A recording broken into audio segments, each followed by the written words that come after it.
काय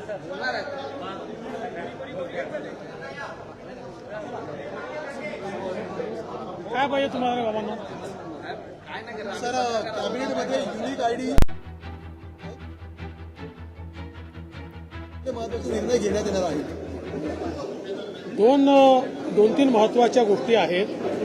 एक तर ज्या प्रकारे आधार हा व्यक्तीकरता युनिक आयडी आहे तसा कामांकरता देखील युनिक आयडी तयार करण्याचा आम्ही निर्णय घेतलाय. कारण अनेक वेळा लक्षात येतं की एकाच ठिकाणी 2-2, 3-3 डिपार्टमेंट काम करतात. काही ठिकाणी अशाही तक्रारी येतात की काम एकाने केलं आणि 2 डिपार्टमेंटनी बिल काढलं.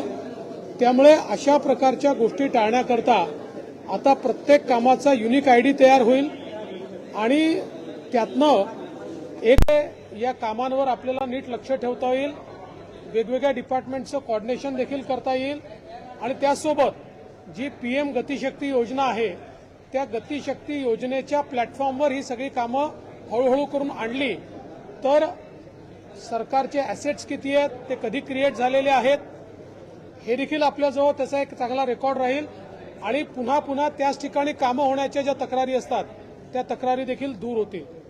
दुसरा एक निर्णय आम्ही असा देखील केलेला आहे की आता वेगवेगळ्या समाजाची बरीच महामंडळ आपण तयार केलेली आहेत, यांचा समन्वय राहिला पाहिजे म्हणून एक सिंगल प्लॅटफॉर्म आम्ही तयार करतोय की ज्या प्लॅटफॉर्मवर ही सगळी महामंडळं, त्यांचे कार्यक्रम, त्यांच्या योजना, त्यांचे पदाधिकारी असे सगळे राहतील आणि मग त्याला जो काही सपोर्ट स्टाफ असेल तो आम्ही त्या ठिकाणी देऊ, जेणेकरून सगळी महामंडळं योग्य प्रकारे कार्यान्वित करता येतील आणि सगळ्यांच्या माध्यमातून चांगल्या प्रकारच्या योजना या आम्हाला त्या ठिकाणी साकारता येतील अशा प्रकारचा आमचा प्रयत्न आहे. ई कॅबिनेट संदर्भात सुद्धा काही तुम्ही सुतोवाच केलेला आहे. ई कॅबिनेटच्या संदर्भात देखील आज आम्ही सुतोवाच केलाय. आता राज्यामध्ये ई फायलिंग आपण स्वीकारलेलं आहे. आपल्या फाईल्सची मुवमेंट ही आता डिजिटल पद्धतीने, इलेक्ट्रॉनिक पद्धतीने त्या ठिकाणी होते आणि म्हणून आयटीच्या जगामध्ये आता कॅबिनेटच्या फाईल्सची मुवमेंटही ई पद्धतीनं व्हावी याकरता ई कॅबिनेट आम्ही स्वीकारतो. लवकरच त्या संदर्भातली सुरुवात आम्ही करू. सुरुवातीला जोपर्यंत मंत्र्यांना त्याची सवय होत नाही तोपर्यंत काही काळ ई कॅबिनेट सोबत पेपर कॅबिनेट देखील राहील, पण हळूहळू पेपर कॅबिनेट पूर्णपणे बंद होईल आणि ई कॅबिनेटच आम्ही स्वीकारू.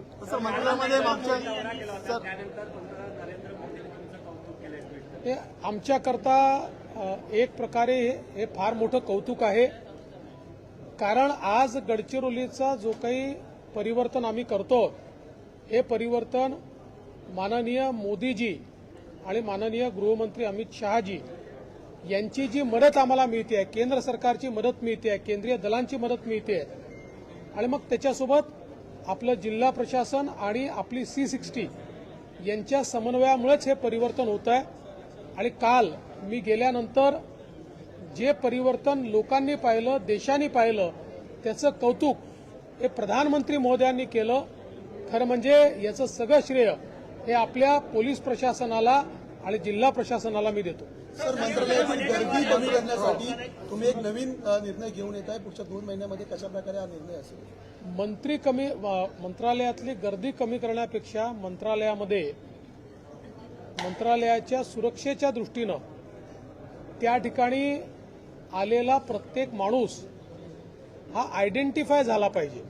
अनआयडेंटिफाईड कोणी येता कामा नये या दृष्टीनं एक नीट सुरक्षा सिस्टीम मंत्रालयाची आम्ही तयार करतो, ज्याच्यामध्ये प्रत्येकाला आपलं रजिस्ट्रेशन करावं लागेल. ते त्यांना ऑनलाईनही करता येईल, इथे येऊन करण्याची आवश्यकता नाही आहे आणि त्यातनं त्यांना पास जनरेट होईल. तो पास घेऊनच त्यांना आत येता येईल. जाताना तो पास त्यांना वापस करावा लागेल. त्यामुळे कोण व्यक्ती किती वेळ कुठे आहे, म्हणजे बरेच वेळा लोक असं म्हणतात की मंत्रालयामध्ये दलाल फिरतात, तर अशा प्रकारचे कोणी आहेत का जे रोज येतात आणि इथेच थांबतात, याची माहिती ही या माध्यमातून निश्चितपणे मिळणार आहे. त्यामुळे एक चांगली सुरक्षेची सिस्टीम ही मंत्रालयामध्ये आम्ही उभी करतो. आणि यासोबत असंही लक्षात आलेलं आहे की मंत्रालयामध्ये येणारे 70% तक्रारी या जिल्हा स्तरावर सुटण्यासारख्या असतात, पण तिथे सुटत नाही म्हणून लोक मंत्रालयापर्यंत येतात. त्यामुळे त्याही संदर्भात एक रोबस्ट ग्रीव्हान्स रिड्रेसल सिस्टीम आम्ही तयार करतो की जेणेकरून जिल्हा स्तराच्या तक्रारी जिल्ह्यातच सोडवल्या गेल्या पाहिजेत. लोकांना त्या तक्रारी घेऊन मंत्रालयात येण्याची आवश्यकता पडू नये. सर, पहिल्या कॅबिनेटमध्ये महसूल विभागाने खूप शेतकऱ्यांच्या दृष्टिकोनातून महत्वाचा निर्णय घेतलाय. 4,800 एकर शेतकऱ्यांना परत मिळणार आहे. काय सांगा? आकारी पड जमिनी हा जो एक आपल्याकडे जमिनींचा प्रकार आहे, जुन्या काळामध्ये महसूल न भरल्यामुळे जमिनीचा त्या जमिनी सरकारने आपल्या नावाने केलेल्या आहेत किंवा त्याला आकारी पड जमीन म्हणून त्या ठिकाणी त्याचं डेझिग्नेशन केलेलं आहे. त्यामुळे त्या क्लास 2च्या जमिनी झालेल्या आहेत. आजही शेतकरी स्वतःच त्या जमिनी वाहतात.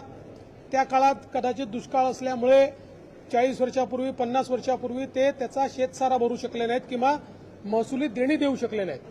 आता त्या जमिनींची किंमतही वाढली आहे. त्या जमिनी क्लास 1 मध्ये म्हणजे त्यांच्याच नावाने करता येतील याकरता आपण अमेंडमेंट कायदा आणतोय. त्या कायद्याला आज आम्ही मान्यता दिली आहे.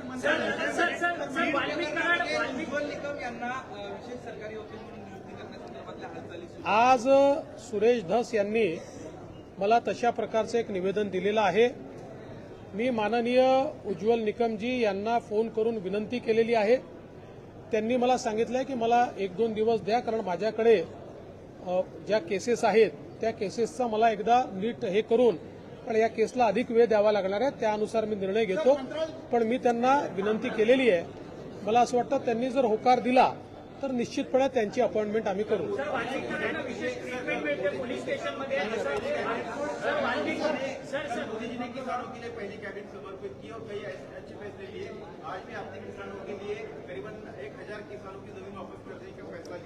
देखिए, किसानों की जमीनें जो 30-40 साल पहले चूंकि वो रेवेन्यू जो उनके ड्यूज है वो नहीं भर पाए, इसलिए क्लास 2 की हो गई थी. उनको क्लास 1 की करके किसानों को वापस करने का फैसला हमारी सरकार ने लिया है. लालू प्रसाद यादव असं म्हणतात, लालू प्रसाद यादव कारण की ज्या पद्धतीने बीड पोलीस स्टेशनमध्ये कॉट नेतात आहेत त्या संदर्भात आमदार ट्विट करतात आहेत. तुमच्या पाठी असलेले सुरेश धस देखील या सगळ्या संदर्भात सातत्याने आवाज उठवतात. विरोधक म्हणतात आहेत की हा लाडका आरोपी आहे का सरकारचा? असं आहे, न पाहता केवळ प्रसिद्धी मिळवण्याकरता हे जे काही बोललं जातं त्यांना केवळ प्रसिद्धी पाहिजे. पोलिसांनी स्पष्ट केलं, ऍडिशनल पोलीस कुमक तिथे आलेली आहे, ऍडिशनल पोलीस कॉन्स्टेबल त्या ठिकाणी आले आहेत. त्यांना काय जमिनीवर झोपवायचं? त्यांच्याकरता आणलेले कॉट आहेत. पण काही लोकांना प्रसिद्धीची हाव असल्यामुळे ते कोणी म्हणतं एन्काउंटर होणार, कोणी म्हणतं अजून काय होणार, ही प्रसिद्धीची हाव आहे, बाकी काहीच नाही आहे. सर, लालू प्रसाद यादव म्हणतात की सारे गिले शिकवे भुलाकर हम नेताजी को गले लगा लेंगे. बदललेली भूमिका म्हणावी त्यांची. असं आहे, कितीही लालूजींनी स्वप्न पाहिले तरीही ते मुंगेरी लालचेच हसीन सपने राहणार आहे. ते स्वप्न पूर्ण होऊ शकणार नाही. लालू जी ने कितने भी सपने देखे तब भी वो मुंगेरी लाल के हसीन सपने ही होंगे, वो पूरे होने वाले नहीं है.